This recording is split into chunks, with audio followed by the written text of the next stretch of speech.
Hey y'all, welcome back to my YouTube channel. My name is Ana Divisai. You'll be Joe. My little co-host wants to say hi already.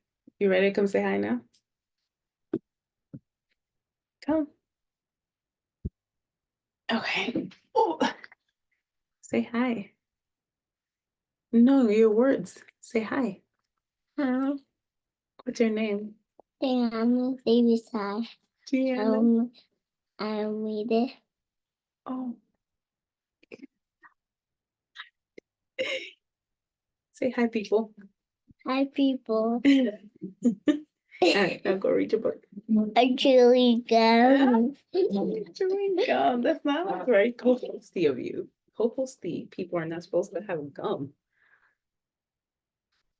Okay, you gonna stay right there while I talk then? I'm going to say bye too. Okay, say bye. Okay, go get your book. The same. Oh, okay. But don't chew your gum. Then the people are gonna be distracted. All right, clearly. So it's going to be a quick video, but I wanted to talk about today wellness practices to have in place for endurance. So we have so much going on. If you go back to some of the videos, we're talking about obedience, we're talking about having hard conversations. The last one was having hard conversations with your parents. And we're doing like inner healing and we're trying to do all the things so that this year can be different, so that this year can be our year where we're obedient. We're not letting anything stop us, not even ourselves, not our past, not the things, not our trauma, nothing, right?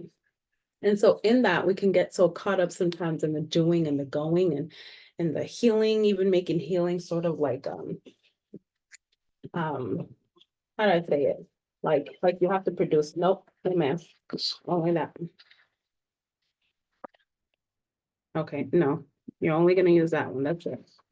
No more. Thank you. Um, but even in that, constantly doing and going, and not truly taking care of ourselves, because thinking deep is taking care of ourselves. Um, but we need a lot more of like stability, setting stability in place, right? And so, what are some of the practices and routines that you have in your life to establish stability?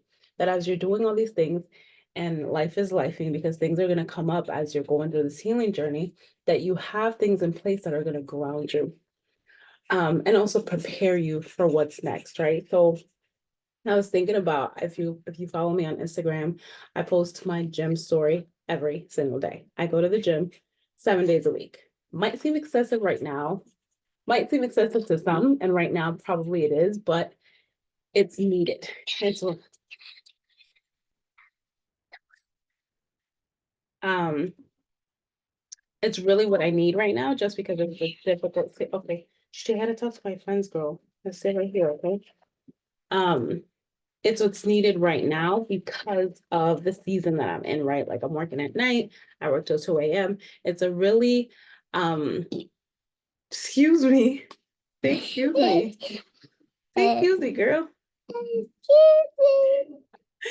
It's a really tough season in terms of just the pace of it, right? But if it's a slow pace, if I have something that grounds me, and going to the gym grounds me, it's something I do for myself. I fill my cup up first, and it makes me feel better mentally, spiritually, physically, obviously, right? Like I'm not going to the gym to lose weight and to like do all the things. So it's not only a physical goal, right? Um, don't get me wrong, if we lose some weight, amen. But it's what grounds me. It's what is really helping me in this season. One of the things that's helping me. And I remember God reminded me that this was built in a dark season. So I'm working nights now, but if you listen to the podcast episodes, I was working 80 hours a week um for a short period of time, and nobody knew. I probably looked my best during that time because I was able to endure because of my gym practice and my moving my body practice. You can show them at the end, okay? Do another one. But that was built in a dark season. I told y'all prior to this, we lived in Georgia and it was really hard, especially as I was grieving my mom, right? And what was God preparing for me was this next, preparing me mentally, preparing me physically. And so I was going to the gym no matter what, every single day, right? And so that was prepared in that season to be able to endure this season, right? That practice and that habit. So, the physical endurance, but also the discipline that you have to do. Some of the things you have to do, you just have to do. You have to not think about it, don't feel it. Well, maybe feel your feels, but do it anyways, right? That you have to build that discipline to be able to sustain the next season that God has prepared for you, right? So really asking ourselves, what are the routines and habits right now? And even though it's really hard for some of y'all that are going through hard seasons and you may feel like so much unknown, you don't know what God is doing, where he wants you to go, but at least you can ask him what routine. Or if he wants you to go to Nineveh. If he wants you to go to Nineveh, you should go to Nineveh and be obedient. Right now. I don't know who that was for, but right now, go to Nineveh. Like it's quick. Quick. It's quick. Quick, everyone. Quick. Quick. Be quick to obey, right? Then you get the promises just like Jonah. Yes, ma'am. Yes, ma'am. Then you give his big diamond to everyone. That's it. You're gonna get this diamond. That's one of your promises, okay? You get the promises of God when you obey. That's it. We're just gonna leave the video at that. Amen. Okay, look at your face. All right, we're almost done, Gigi. That was so good though. Just obey, right? But yeah, having practices and routines that are going to ground you in this season and asking God what are those things that you need to have in place that are not only for now, that seems so hard to put in place. Like he's on me right now about having a schedule. And I'm like, this schedule works, but I'm thinking about now. He's thinking about later. He's preparing me for what's to come. So that schedule right now that you're trying to build. And you should obey God. Obey God. See, I should obey God and do my schedule the way he wants me to do it, even if it doesn't make sense. There you go. You just do it. You just do it. Oh my God, girl. Okay, you gotta get down. Whew, you're getting tall and big, girl. My legs. Clearly, I still need to go to the gym. That make my legs stronger. I'm getting bigger than you. You are. All right, let's end the video. Ask the people, say, are y'all coming to the workshop? Clearly, that was funny. Really, that was funny. Okay. So Okay. we have a workshop going on next Friday. I'm going to add the link so that you guys can join us. I'm partnering with two amazing women. I'm going to be talking about the mind. So I'm going to be talking about mindfulness and stress management. Like this is going to be so good. No, ma'am. No, ma'am. Keep it in your mouth. Thank you. And not only going deep, but also giving you a personalized plan when it comes to stress management, mindfulness, nutrition, and exercise, and helping you build that for yourself. It's like having 3 coaches in one, okay? But also planning in advance for some of the barriers you may encounter when you're trying to set these routines. Because we know you go on TikTok, you go on these places, and you're like, oh, I have a plan, blah, blah, blah. But is it for you and for your season, what God is doing next in your life? You can't really copy and paste some things.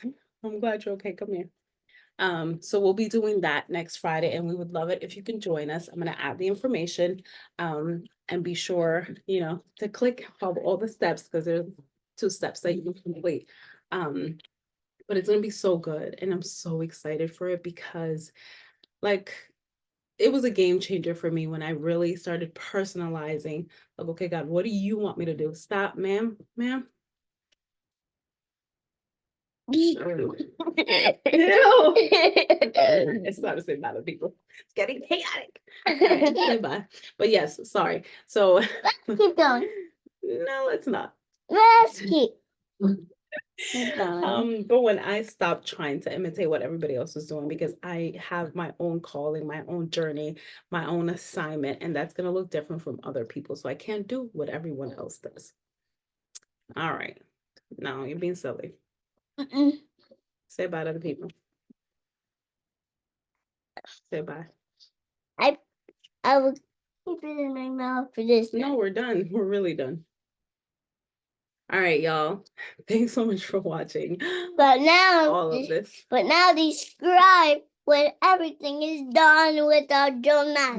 With the Jonas. Jonas clearly her favorite person in the Bible. Yes. And Jonah is my favorite guy in the whole world. Say bye.